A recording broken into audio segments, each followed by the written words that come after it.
All right, let's jump right into it. I know what you want to see. So I'm going to show you everything that comes with the CNH Precision plate, right? Like I was saying before, you can mount your optic directly to the slide. And one of the reasons, there's a couple of reasons why I didn't want to do that, right? On some of the newer cuts, there's usually like pins that help give the optic additional retention. It helps as it keeps it on the gun during recoil.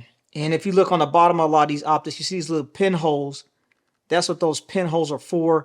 And they kind of sit on the slide or on your optic cut. And it just gives it some extra retention to help mitigate it coming off during recoil. So this does not have that on there. Now I have a bunch of guns that I have the optics mounted directly to the slide and they don't have them holes or those pins, and it's been absolutely fine, but I'd rather have them than not have them. But the slides that I have that don't have the pins, I've never had an issue with it. But that was one of the reasons why I wanted to get a plate.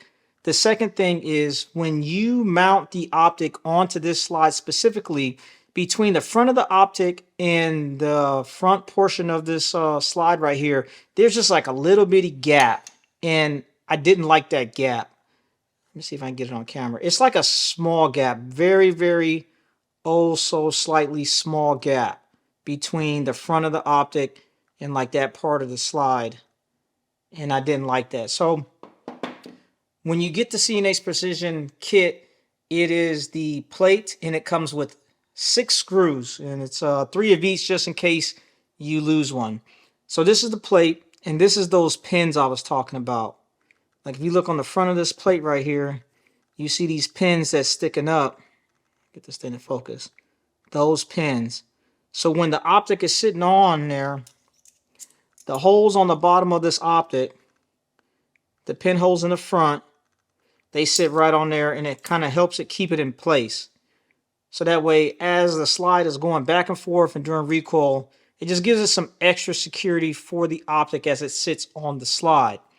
Now, that little gap I was talking about, if you look at the front of this optic plate, you see this little space, and it's small, man. I want to say maybe, I don't know, 3-4 millimeters or something like that.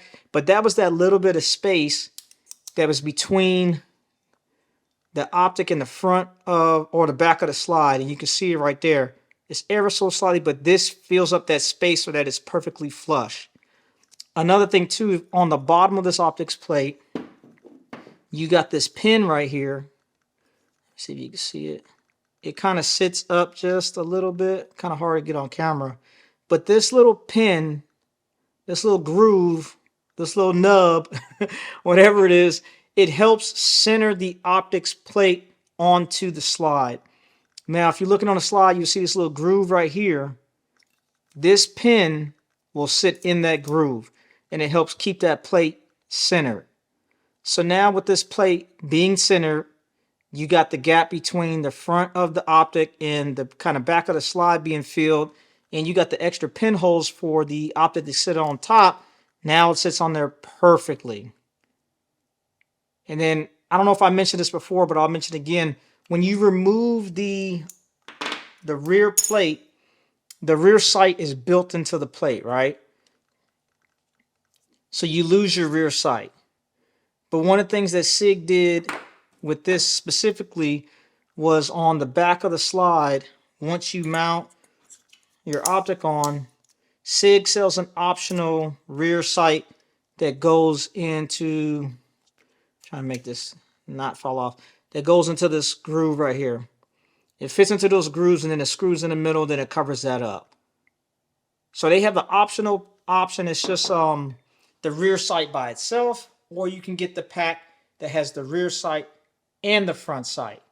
So if you go on Sig's website right now, I believe the pack that has the front sight and the rear sight is in stock, but the one that has the rear sight by itself is out of stock. Most of the time when I'm running a lot of my guns, I usually run them slick, so it doesn't really bother me.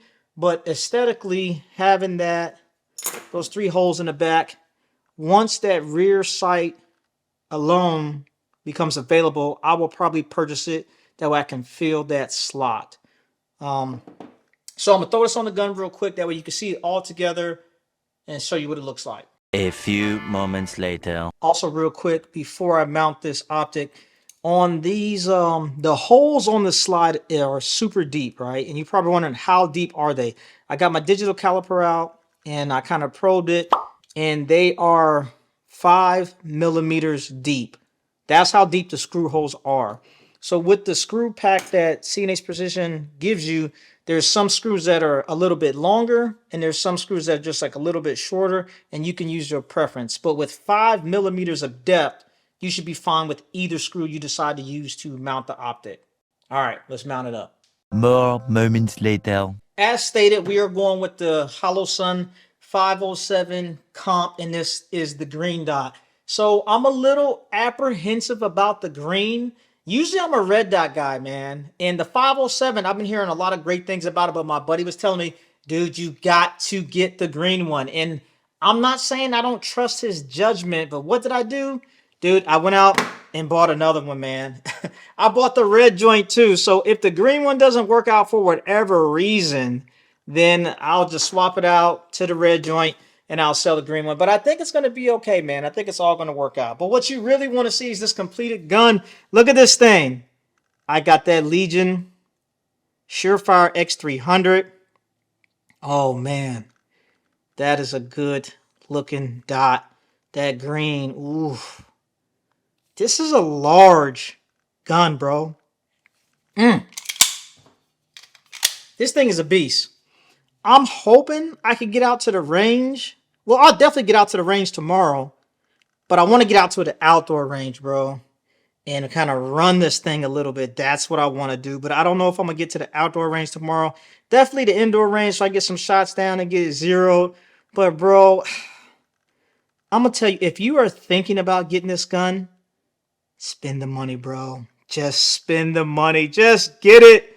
You only live once, man. Make yourself happy. Tell me this ain't a good looking gun. Oh my goodness. I cannot wait to shoot this thing. Oh my God. It looks so good. Hey, if you are liking the content, please consider subscribing to the channel, man. But that is the 226 X5 Legion in its final configuration. It is done, bro. It's got the daggone optic. I got the plate. It's mounted up. I got the X300. We got the extended mags. I got the trigger adjusted. It's time to run and gun. Bro, that's all I got for y'all, man. It's Robb Armstrong. I am out.